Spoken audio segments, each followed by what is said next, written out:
Hello students, welcome to एजुपिटर।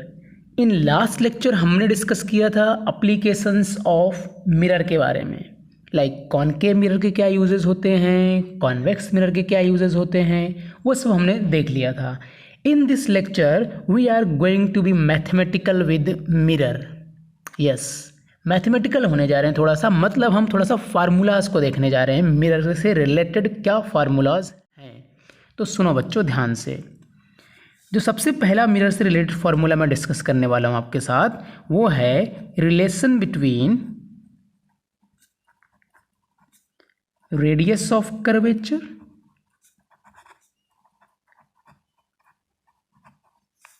And focal length of the spherical mirror।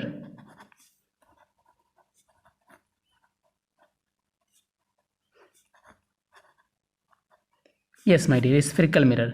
जो plane mirror होता है उसकी focal length मैंने आपको प्लेन मिरर वाले टॉपिक में ही समझा दी थी और बता भी दी थी, इन्फिनिटी होती है। कितनी होती है? इन्फिनिटी। उसकी रेडियस ऑफ कर्वेचर भी इन्फिनिटी होती है, बिकॉज इसमें कोई कर्वेचर नाम की चीज़ ही नहीं है भाई साहब, मतलब वो बेंड तो है ही नहीं, वो एक प्लेन है बिल्कुल सीधा सीधा।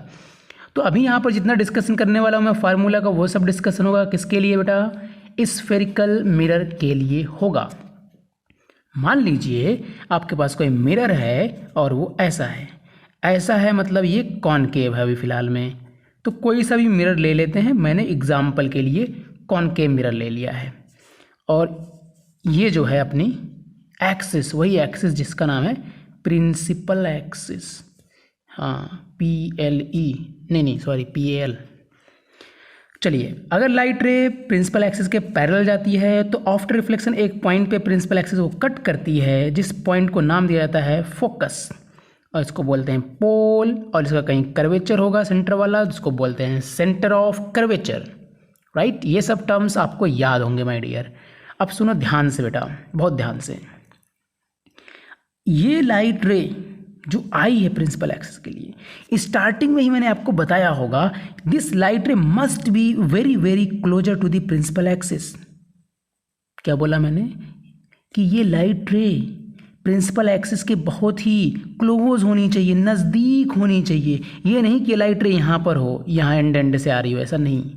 कहाँ होनी चाहिए? प्रिंसिपल एक्सिस के नज़दीक होनी चाहिए। अगर नज़दीक नहीं होगी, दूर होगी, ऐसे मान लो एक लाइट रे ये है, एक लाइट रे, तो ये वाली लाइट रे यहाँ से नहीं कट करेगी, ध्यान में रहे। मतलब सुन लो, इसको ध्यान से सुन लो, बिकॉज ये कॉन्सेप्चुअल चीज़ है, समझो इस चीज़ को। मान लो एक लाइट रे ये है, चूँकि थोड़ा दूर है, और ये लाइट रे थोड़ा नज़दीक है, ठीक है, और ये एक पॉइंट F है जिसको बोला गया है। तो ये वाली लाइट रे यहाँ से पास होगी, तो ये वाली लाइट रे यहाँ से पास नहीं होगी। हाँ बिल्कुल सही बात, ये नहीं होगी, यहाँ कहीं से पास होगी ये, या फिर इधर कहीं से पास होगी। तो आपके बुक में अगर ऐसा डायग्राम मिलता है कि जिसमें दो लाइट रहे, तो आप तो एक ही जगह से पास कराना प्लीज़, ऐसा मत कर देना दो जगह से, क्योंकि उस बुक में ये अजम्पशन ऑलरेडी लिया जा चुका है कि ये वाली लाइट रे भी, ये वाली लाइट रे भी सब कुछ क्या है, इसके पास में ही है। यानी 10th क्लास में जितना डायग्राम आप पढ़ेंगे ना, उसमें सारे के सारे में ये अजम्पशंस कंसीडर किया जा चुका है, अज्यूम किया जा चुका है ये बात कि light ray is very very closer to the principal axis. और उसी के लिए मैं आगे भी आपको सारी बातें बताने वाला हूँ। तो अगर ये लाइट रे प्रिंसिपल एक्सिस के बहुत नज़दीक होती है ना, तो रिफ्लेक्शन के बाद ये बिल्कुल मिड पॉइंट को कट करती है पोल और सेंटर ऑफ कर्वेचर के बीच में। मतलब ये पोल है, ये सेंटर ऑफ कर्वेचर, उसका जो मिड पॉइंट होता है ना, वो होता है फोकस। और ऐसा तभी पॉसिबल है माय डियर, जब लाइट रे प्रिंसिपल एक्सिस के बहुत नज़दीक हो। पैरेलल तो रहना ही है, कहाँ कैसी होनी चाहिए? और नज़दीक होनी चाहिए, ठीक है ना बेटा। अब देखो, इसको क्या बोलते हैं? Focal length. इसको क्या बोलते हैं? Radius of curvature. तो मैंने अभी आपको क्या बताया, ये पॉइंट बिल्कुल मिड पॉइंट है। इसका मतलब यही हुआ ना कि radius of curvature focal length का क्या है? डबल है। या फिर ये कह लीजिए focal length radius of curvature का आधा है, क्योंकि F अगर मिड पॉइंट होगा तो यही बात तो निकल कर आएगी सामने। आई होप आपको ये बात समझ में आ गई होगी। नहीं आई है तो दोबारा देख लीजिए वीडियो को, वही बात रिपीट करूँगा, क्योंकि इसमें और कुछ ज़्यादा है ही नहीं। चलिए आगे बढ़ते हैं नेक्स्ट पोर्शन की तरफ।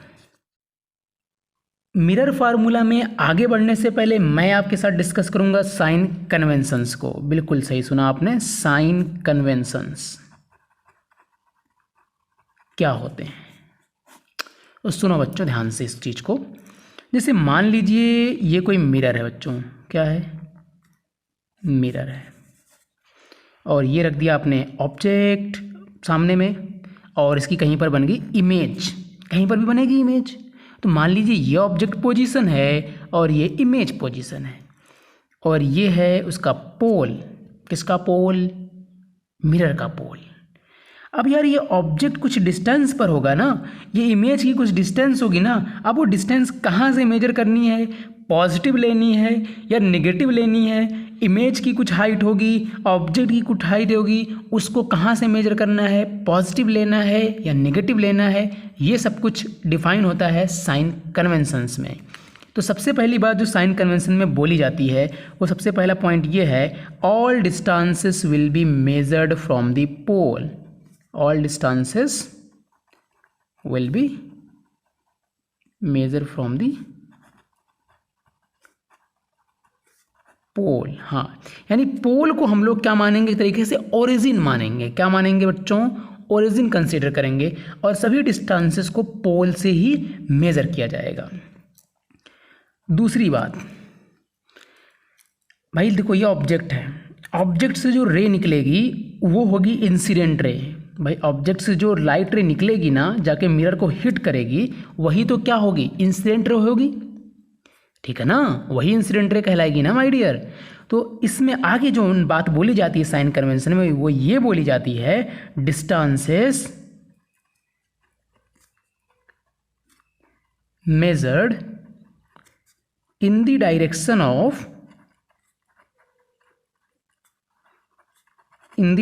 Of incident ray taken as positive. सुनिए बेटा ध्यान से, यानी आप अगर इंसिडेंट रे के डायरेक्शन में कोई डिस्टेंस मेजर करेंगे तो वहाँ पर वो डिस्टेंस कैसी ली जाएगी? पॉजिटिव ली जाएगी। लेकिन पहली वाली बात आपको नहीं भूलनी कि डिस्टेंस मेजर कहाँ से करनी है? आपको पोल से ही मेजर करनी है।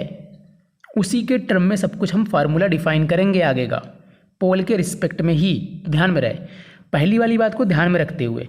अब अगर डायरेक्शन किस में चल रहे हैं आप? इंसिडेंट रे में चल रहे हैं, तो क्या लेनी है आपको? डिस्टेंस पॉजिटिव लेनी। इसका उल्टा क्या है?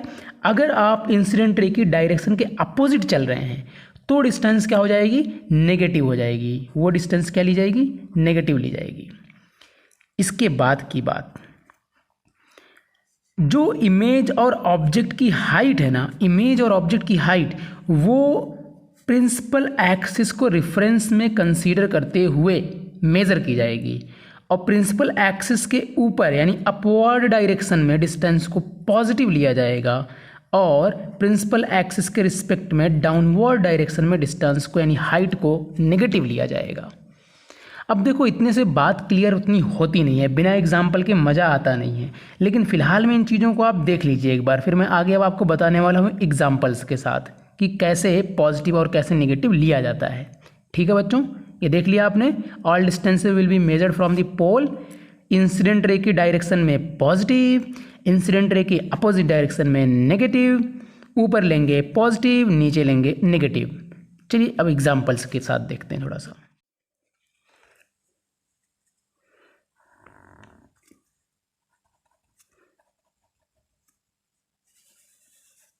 मान लीजिए आपके पास ये मिरर है, ये पोल है उसका, ये फोकस है, ये सेंटर ऑफ कर्वेचर है, और ये रख दिया आपने ऑब्जेक्ट। अब ऑब्जेक्ट से एक रे निकली ऐसी, इसको बोलेंगे अपन इंसिडेंट रे। मैं रे डायग्राम इमेज फॉर्मेशन कर रहा हूँ, वही जो होता है पूरा आपको बताया हुआ है। ये गई लाइट, और एक सेंटर ऑफ कर्वेचर से ले लिया और वापस बाउंस बैक हो गई। तो दो रे अपने को निकालनी होती है ऑब्जेक्ट से। एक रे मैंने पैरेलल ले ली है जो कि फोकस से क्रॉस कर गई, और एक रे मैंने सेंटर ऑफ कर्वेचर से ले ली जो कि रिट्रेस कर देगी अपने ही पाथ को। तो जो इंटरसेक्शन हुआ वो इस पॉइंट पर हुआ, तो इस पॉइंट पर क्या बन गई बच्चों? इमेज बन गई। अब हमें क्या करना है? इन सभी डिस्टेंसेस को मेजर करना है। तो सभी डिस्टेंसेस कहाँ से मेजर होंगी बच्चों? पोल से मेजर होंगी, यानी पोल से ही चलना शुरू करेंगे आप। तो सबसे पहली बात आती है distance of object. Object distance. तो ध्यान में रहे ऑब्जेक्ट डिस्टेंस को हम लोग डिनोट करते हैं लेटर यू से, स्मॉल यू से। अब ऑब्जेक्ट डिस्टेंस को अगर हम लोग यहाँ पर देखें तो पोल से आपको ऑब्जेक्ट तक जाना है। कहाँ तक जाना है? ऑब्जेक्ट तक। तो जब पोल से आप ऑब्जेक्ट के पास जाएंगे तो आप ऐसे जाएंगे, इस डायरेक्शन में जाएंगे। और इंसिडेंट रे किस डायरेक्शन में है बच्चों? इस डायरेक्शन में है। और आप किधर जा रहे हैं? इस डायरेक्शन में जा रहे हैं। यानी जो भी डिस्टेंस आप लिखेंगे वो क्या लिखेंगे? नेगेटिव लिखेंगे। क्या लिखेंगे? नेगेटिव लिखेंगे। दूसरी बात, मान लीजिए आपको इमेज डिस्टेंस मेजर करने के लिए बोला जाए कि इमेज डिस्टेंस बताओ कितनी है। तो इमेज डिस्टेंस का जो सिंबल होता है पहले तो वो ध्यान में रख लो, वी होता है। मतलब अगर वी सिंबल हम यूज करते हैं तो किसको बताता है? बेसिकली इमेज डिस्टेंस को बताता है। वेलोसिटी के लिए यहाँ पर नहीं है, यहाँ पर वेलोसिटी वगैरह की बात नहीं होगी। तो आपको कंफ्यूज नहीं होना है यार, यू मतलब इनिशियल वेलोसिटी और वी मतलब फाइनल वेलोसिटी, ऐसा कंफ्यूज मत हो जाना प्लीज़। यू का मतलब यहाँ पर है ऑब्जेक्ट डिस्टेंस से और वी का मतलब है इमेज डिस्टेंस से। ओके, तो ये हमारे पास क्या इमेज है जो बनी। कहाँ से मेज़र करना है डिस्टेंस को? पोल से मेज़र करना है। तो आप धीरे धीरे धीरे धीरे धीरे इमेज के पास आइए। कैसे आएंगे आप? इस डायरेक्शन में चल कर आएंगे जो कि इंसिडेंट रे की क्या है? अपोजिट है। तो अगेन ये डिस्टेंस भी क्या होनी है? नेगेटिव होनी है। अब अगर आपसे बोला जाए फोकल लेंथ क्या होगी इसकी, नेगेटिव या पॉजिटिव, इस पर्टिकुलर सिचुएशन में अगर आप देखें तो अगर ये फोकस है, जैसा कि आप देख रहे हैं फोकस है ये, तो ये पोल है। तो अगर आप फोकल लेंथ मेजर करेंगे तो आपको इधर जाना पड़ेगा, that is the opposite to the incident ray. So this is also going to be negative. ध्यान में हमारे जो 10th क्लास में है उसमें ऑब्जेक्ट हमेशा लेफ्ट साइड रखा होता है। हमेशा किधर रखा होता है? लेफ्ट साइड रखा होता है मिरर के। यानी ये कॉनकेव मिरर हमेशा ऐसा ही बना रहेगा, कभी भी ऐसा नहीं होगा। आपके इस केस में हो जाए तो कोई दिक्कत वाली बात तो नहीं है, लेकिन होता नहीं है। ऐसा कॉनकेव मिरर नहीं बना के देंगे आपको। ये भी कॉनकेव मिरर ही है। इस वाले केस में क्या करना पड़ेगा? ऑब्जेक्ट को इधर रखना पड़ेगा, राइट साइड में रखना पड़ेगा। लेकिन ऐसा केस 10th क्लास में देते नहीं हैं। तो जब ऑब्जेक्ट अगर हमेशा लेफ्ट साइड में ही रखा रहेगा तो हमेशा पोल से आप लेफ्ट साइड में जब आएंगे तो हमेशा डिस्टेंस क्या होनी है? नेगेटिव ही होनी है। इस तरीके से देखिए ध्यान से, पोल से किधर जा रहे हैं आप? इधर जा रहे हैं, तो हमेशा ऐसा नेगेटिव ही रहेगा मामला, इस साइड वाला। यानी हमेशा लेफ्ट साइड क्या रहेगा? नेगेटिव रहेगा। तो ऑब्जेक्ट रखा हुआ ना इधर, तो इंसिडेंट रे इधर होगी ना, तो हमेशा जब लेफ्ट साइड आप आएंगे तो क्या रहेगा? नेगेटिव रहेगा। यानी जब ऑब्जेक्ट हमेशा लेफ्ट साइड रखा जाएगा तो आप इन्हीं साइन कन्वेंशंस को एक्स वाई के तरह ट्रीट कर सकते हैं कि यार अगर इधर जाएंगे तो नेगेटिव, इधर जाएंगे तो पॉजिटिव, इधर जाएंगे तो पॉजिटिव, इधर जाएंगे तो नेगेटिव। ऑब्जेक्ट की हाइट पॉजिटिव ऊपर, नीचे क्या? नेगेटिव। आई होप यह बात आपको समझ में आ गई होगी। एक एग्जाम्पल और देता हूँ जिसमें मामला पॉजिटिव और नेगेटिव दोनों का हो। लाइक मान लीजिए कॉनकेव मिरर ही है, ऑब्जेक्ट बिल्कुल यहाँ पर रख दिया गया पोल और फोकस के बीच में, और इमेज कहाँ बन गई? यहाँ पर बन गई। तो अब जब आप ऑब्जेक्ट डिस्टेंस मेजर करेंगे तो वो क्या रहेगी? नेगेटिव रहेगी। लेकिन जब आप इमेज डिस्टेंस मेजर करेंगे तो वो क्या रहेगी? पॉजिटिव रहेगी। क्योंकि अब आप किधर डिस्टेंस मेजर कर रहे हैं? इस डायरेक्शन में जा रहे हैं। आप किधर जा रहे हैं? राइट साइड में जा रहे हैं, राइट साइड में। और इंसिडेंट रे की डायरेक्शन क्या है? इधर ही है, इस डायरेक्शन में है, और आप भी उधर ही जा रहे हैं। तो डिस्टेंस क्या लेनी है? पॉजिटिव लेनी है। बाकी सिंप्लिसिटी के लिए जो आपको याद करना है वो याद करना है कि लेफ्ट साइड में नेगेटिव, राइट साइड में positive, upward positive, downward negative, है ना। क्योंकि ऑब्जेक्ट हमेशा देखो लेफ्ट साइड में ही रखा जाता है, तो आपको ज़्यादा कंफ्यूज नहीं होना है। मैंने कंक्लूड कर दिया ये बात, ठीक है। तो ये बात थी। और अगर बात करें इस वाले सिचुएशन में, देखो पोल से फोकस की तरफ आएंगे तो नेगेटिव बता ही दिया है। अगर वही कॉन्वेक्स की बात करें, कॉन्वेक्स मिरर है, तो पोल से फोकस जाएंगे तो क्या लेंगे? पॉजिटिव, राइट साइड ना, राइट साइड पॉजिटिव। तो फोकल लेंथ क्या होती है? पॉजिटिव होती है। किसकी? कॉन्वेक्स मिरर की। इस साइन कन्वेंशन के अकॉर्डिंग कॉनकेव मिरर की फोकल लेंथ नेगेटिव और कॉन्वेक्स मिरर की फोकल लेंथ पॉजिटिव होती है, जो हमारे पास साइन कन्वेंशन है। ध्यान में रहे बेटा। तो हमने यहाँ पर नोटेशंस दिए हैं, ऑब्जेक्ट के लिए यू और इमेज के लिए वी और फोकल लेंथ के लिए स्मॉल एफ। आगे बढ़ते हैं नेक्स्ट फार्मूला की तरफ। Next formula regarding the mirror is distance formula.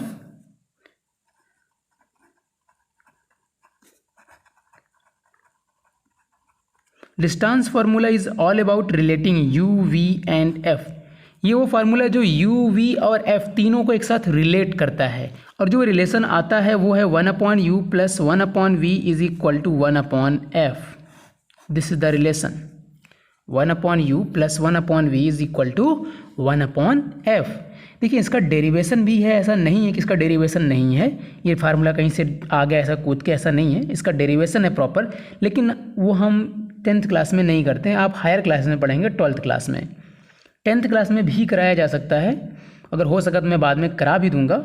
आप मैथमेटिक्स में थोड़ा सा पोर्शन कवर कर लीजिए, ट्रायंगल वगैरह, एंड देन मैं इस डेरिवेशन को बाद में करा दूंगा कभी, क्योंकि अभी तो नहीं समझ में आएगा, अभी तो कोई चांस ही नहीं कराने का। जब तक आपका ट्रायंगल और ट्रिग्नोमेट्री थोड़ा सा नहीं पढ़ लेते हैं तब तक आपको ये डेरिवेशन इसका समझ में नहीं आएगा। फिलहाल मैं 10th क्लास के सिलेबस के तौर पे अगर देखा जाए तो ये फार्मूला आपको सिंपली याद कर लेना है, जहाँ पर u क्या है ऑब्जेक्ट पोजीशन, v क्या है इमेज पोजीशन, और f क्या है focal length of the mirror.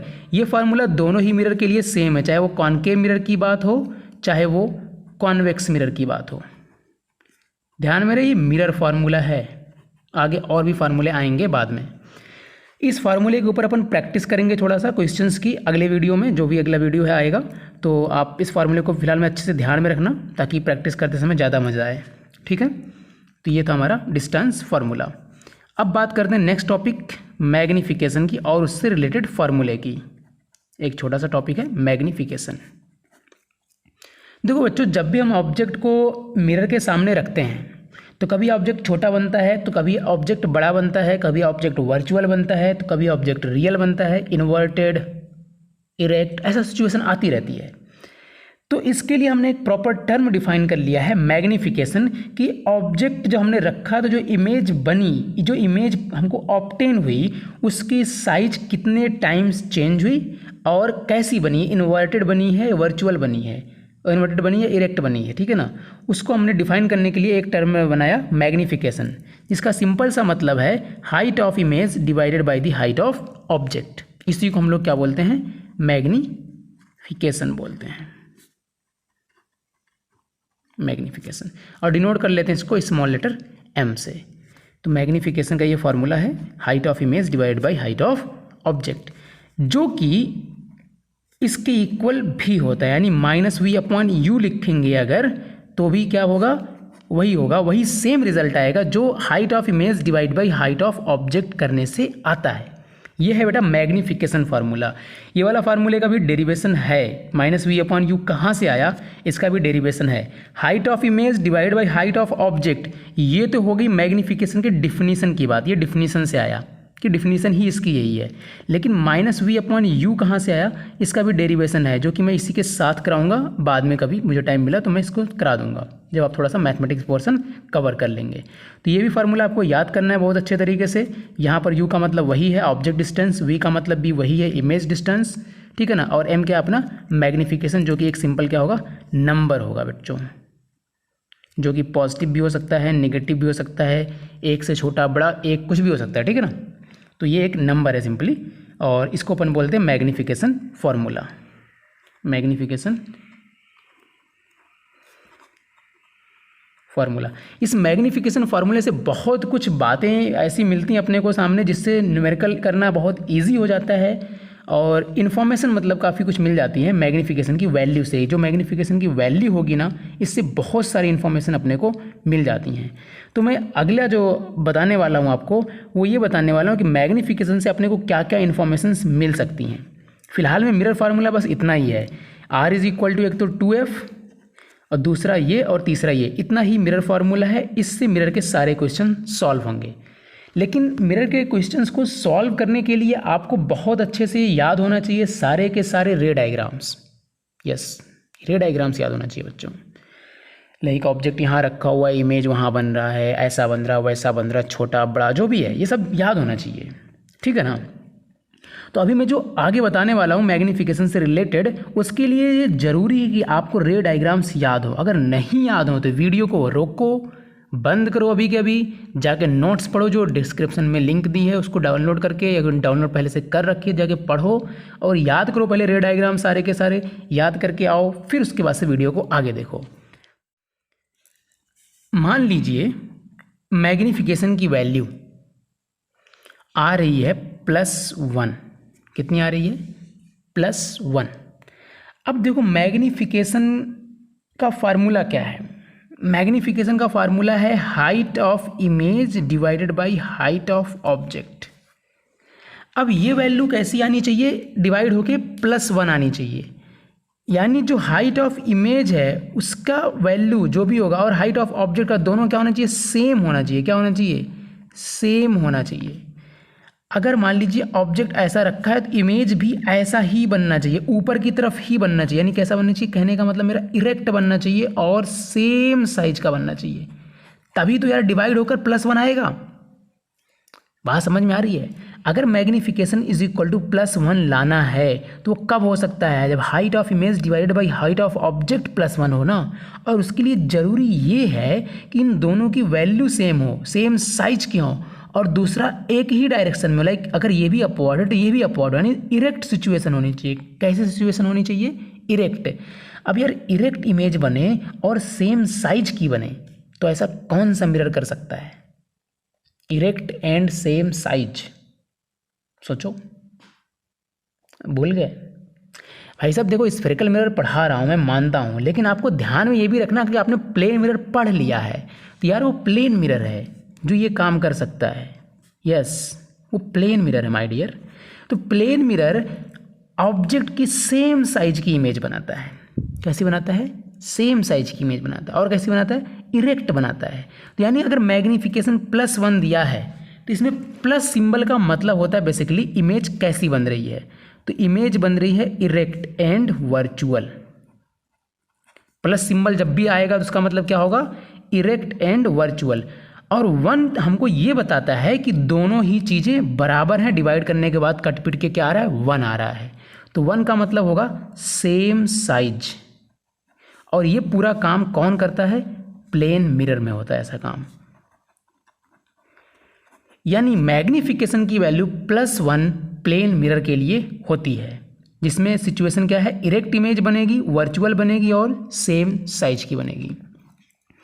अगर मान लीजिए मैग्नीफिकेशन दे दिया -1, देखो प्लस का मतलब क्या बताया मैंने, erect and virtual, and minus का मतलब होता है बच्चों इन्वर्टेड एंड रियल।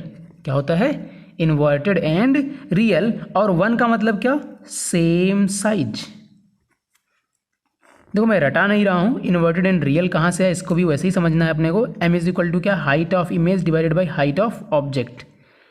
अब height of image divide by height of object को करने के बाद आना कितना चाहिए, 1 आना चाहिए। लेकिन कैसा आना चाहिए, नेगेटिव आना चाहिए। यानी अगर ऑब्जेक्ट ऐसा है तो इमेज कैसी होनी चाहिए, ऐसी होनी चाहिए, तभी तो ये बात आएगी। इसलिए मैंने क्या लिखा है, इन्वर्टेड लिखा है। और जब भी इन्वर्टेड होगा तो कैसी इमेज होगी, रियल इमेज होगी। ठीक है ना। तो अब देखो m इज इक्वल टू -1 से हमको 2 बातों का पता लगता है। पहला तो ये कि इन्वर्टेड एंड रियल है इमेज, और दूसरा सेम साइज का। अब इन दोनों बातों के ऊपर थोड़ा गौर करो, थोड़ा सा ध्यान से ऑब्जर्व करो, ऐसा कब होता है, कौन सा मिरर ऐसा काम कर सकता है।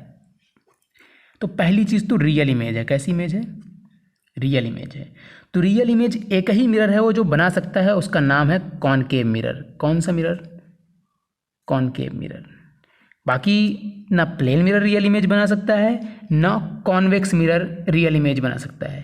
यहाँ पर जो इमेज की बात हो रही है वो रियल ऑब्जेक्ट के लिए ही हो रही है, वर्चुअल ऑब्जेक्ट का कॉन्सेप्ट नहीं बता रहा हूँ मैं, सिर्फ रियल ऑब्जेक्ट के बारे में। चलो बच्चों फिर से सुनो। तो रियल इमेज बन रही है, इसलिए कौन सा मिरर होगा, कॉनकेव मिरर होगा। अब बात यह आती है यार, अपने को इन्वर्टेड रियल के साथ साथ सेम साइज का भी चाहिए। तो कॉनकेव मिरर में भाई 6 केसेस हैं। अब उन 6 केसेस में मुझे बताइए आप कौन सा वो केस है जब सेम साइज की बनती है, बोलो। इसलिए बोला था यार, देखो पहले वीडियो को, याद नहीं करके आते हो आप लोग। हाँ, एट सेंटर, बिल्कुल सही बोला। एट सेंटर पर रखा हुआ ऑब्जेक्ट, कहाँ पर रखा हुआ है object, at centre of curvature, centre नहीं, सेंटर ऑफ कर्वेचर। ठीक है ना। तो तब जाके तभी तो होता है ना, at the centre of curvature जब ऑब्जेक्ट को रखते हैं तो सेम साइज की इमेज ऑब्टेंड होती है, तभी तो 1 लिखेंगे। बात समझ में आई है पूरी। अगर मैग्नीफिकेशन मान लीजिए आपके पास माइनस के साथ 2.5 है, तब इसका क्या मतलब होगा, कुछ भी ले लिया, मतलब माइनस के साथ 1 से बड़ा 2.5 -1.5 -1.1 जो भी है, मतलब 1 से बड़ा और निगेटिव हो की बात कर रहा हूँ, माइनस में हो और 1 से ग्रेटर में हो नंबर्स, ठीक है ना, माइनस के साथ। तो ये माइनस का मतलब अगेन इन्वर्टेड एंड रियल। और 2.5, 1.5 या 1.1 इन सब चीज़ों से यही पता लग रहा है कि जो इमेज की साइज है वो ऑब्जेक्ट से बड़ी है, यानी एनलार्ज्ड हुआ है, यानी एनलार्ज्ड इमेज अपने को मिल रही है, एनलार्ज्ड इमेज। अब जो ये दो बातें अपने को पता लगी हैं, इन्वर्टेड एंड रियल और एनलार्ज्ड इमेज, इससे क्या और पता लग सकता है? देखो, रियल से तो ये पता लगता है कि अपने पास जो मिरर यूज होने वाला है वो होने वाला है कॉनकेव मिरर। अब एनलार्ज से ये पता लगता है कि ऑब्जेक्ट जो है ना बिटवीन सी एंड एफ रखा हुआ है। कहाँ रखा हुआ है? Object between C and F रखा हुआ है, तभी तो इमेज जो है एनलार्ज बनेगी, रियल बनेगी, इन्वर्टेड बनेगी। रे डायग्राम देखो जाके, ऑब्जेक्ट जब बिटवीन सी एंड एफ होता है तो इमेज कहाँ बनती है? बियॉन्ड सी बनती है। कैसी बनती है? Inverted, real, enlarge. अगर मान लीजिए मैग्निफिकेशन इज इक्वल टू -0.5, -0.25, 0.3, कुछ भी ऐसा, ठीक है ना, मतलब माइनस में हो और जो नंबर है वो 1 से कम हो। अभी मैंने क्या लिया था पिछले वाले में? माइनस में था और नंबर 1 से ज़्यादा था। इस बार माइनस में है और नंबर 1 से कम है, तब क्या मतलब निकलेगा? सुनो ध्यान से। माइनस का मतलब तो वही बच्चों, रियल एंड इन्वर्टेड जो भी था, इन्वर्टेड एंड रियल, एंड ये नंबर 1 से कम है, इसका मतलब क्या है? Diminished size. क्या मतलब बच्चों? डिमिनिश्ड साइज, यानी इमेज जो अपनी मिलने वाली है ना वो कैसी रहेगी? छोटी रहेगी ऑब्जेक्ट के रिस्पेक्ट में। तो अब इनसे क्या कंक्लूजन निकलता है? देखो, रियल और इन्वर्टेड से तो ये निकल जाता है कि ये भाई साहब कॉनकेव मिरर की बात हो रही है। कैसी बात हो रही है? कॉनकेव मिरर की। अब अपने को रियल इमेज चाहिए और डिमिनिश्ड चाहिए। कैसा चाहिए? डिमिनिश्ड चाहिए। तो रियल के साथ साथ डिमिनिश्ड कब होता है? जब ऑब्जेक्ट कॉनकेव मिरर के सामने बियॉन्ड सी रखा हो। कहाँ रखा हो? Beyond C, up to infinity कहीं पर भी रख दें। तो ऑब्जेक्ट कैसा है? बियॉन्ड सी पर है। तो उस समय जो है जो इमेज मिलेगी वो डिमिनिश्ड साइज की मिलेगी, रियल एंड इन्वर्टेड मिलेगी, और मैग्निफिकेशन की वैल्यू कुछ ऐसी होगी, नेगेटिव में और 1 से कम। बात समझ में आ गई? अगला केस लेते हैं। अगर मान लीजिए मैग्निफिकेशन की वैल्यू हो प्लस में 1.5, 1.1 या फिर 2.5 या 2, कुछ भी ऐसा प्लस में सब, मतलब इस बार मैग्निफिकेशन प्लस है और नंबर 1 से ज़्यादा है। तो प्लस का मतलब मैंने आपको क्या बताया था बच्चों? Erect and virtual. अब जैसा कि आप देख रहे हैं नंबर ज़्यादा है तो इसका मतलब क्या हुआ? एनलार्जमेंट हो रहा है इमेज का, एनलार्ज्ड इमेज आपको मिल रही है, इसका मतलब तो ये हुआ। अब इन बातों से क्या कंक्लूजन निकल सकता है? तो देखो भाई साहब, वर्चुअल इमेज की अगर हम बात करें, वर्चुअल एंड इरेक्ट की, तो वो अपना प्लेन मिरर भी बनाता है, कॉनकेव भी बनाता है और कॉन्वेक्स भी बनाता है। लेकिन अगर बात करें वर्चुअल इरेक्ट के साथ साथ एनलार्जमेंट की, तो प्लेन और कॉन्वेक्स गायब हो जाएंगे वहाँ से, क्योंकि प्लेन मिरर एनलार्ज नहीं बनाता सेम साइज की बनाता है, और कॉन्वेक्स मिरर डिमिनिश्ड साइज की बनाता है। तो बचा कौन सा? अपना कॉनकेव मिरर, लास्ट वाला केस, जब ऑब्जेक्ट पोल और फोकस के बीच में हो। ऑब्जेक्ट कहाँ पर है? पोल और फोकस के बीच में माय डियर, यस। तभी तो होता है ये वाला केस कि इरेक्ट, वर्चुअल और एनलार्ज, वही दाढ़ी मोछ वाला सेविंग मिरर वाला कॉन्सेप्ट। याद करो रे डायग्राम सारे के सारे। लास्ट केस, मान लीजिए अगर magnification is equal two plus के साथ 0.25, 0.3 या फिर ऐसा कुछ हो, मतलब प्लस में हो और न्यूमेरिकल वैल्यू 1 से छोटी हो। न्यूमेरिकल वैल्यू क्या हो? 1 से छोटी हो। तो प्लस का मतलब तो अगेन वही बात, वर्चुअल एंड इरेक्ट, और 1 से छोटी इसलिए कैसी इमेज है? डिमिनिश्ड। अब यार आपको देखो अच्छे से पता है वर्चुअल एंड इरेक्ट तो अपना तीनों मिरर बना सकता है, लेकिन डिमिनिश्ड एक ही है जो बना सकता है इन दोनों के साथ साथ। लाइक वर्चुअल भी तो होना चाहिए, इरेक्ट होना चाहिए, साथ के साथ क्या होना चाहिए, डिमिनिश्ड होना चाहिए। तो वो है कॉन्वेक्स मिरर। कौन सा मिरर है? Convex mirror. यस, ये वही मिरर है जो यूज किया जाता है as a rear view mirror. ठीक है बच्चों, आई होप आपको ये पूरा लेक्चर समझ में आ गया होगा। ये बहुत ही ज़्यादा इंपॉर्टेंट लेक्चर, अगर फर्स्ट टाइम में नहीं समझ में आ रहा है ना तो प्लीज़ इसको दोबारा देखिए, दोबारा देख के समझिए, और उसके बाद भी अगर कुछ प्रॉब्लम होती है ना तो नोट्स को एक बार रिव्यू कीजिए थोड़ा सा, ठीक है ना। बिकॉज बहुत ज़्यादा कॉन्शियस होने की ज़रूरत है इस लेक्चर में। फार्मूलाज की बात हुई है, एक साथ सारे प्रीवियस टॉपिक्स को रिवाइज किया गया है कहीं ना कहीं, तो थोड़ा सा पजलिंग हो सकता है, लेकिन डरना नहीं है आपको, आराम से सिस्टमेटिक तरीके से चीज़ों को रिवाइज करना है। नेक्स्ट लेक्चर में हम लोग मिलेंगे न्यूमेरिकल्स के साथ। Thank you very much.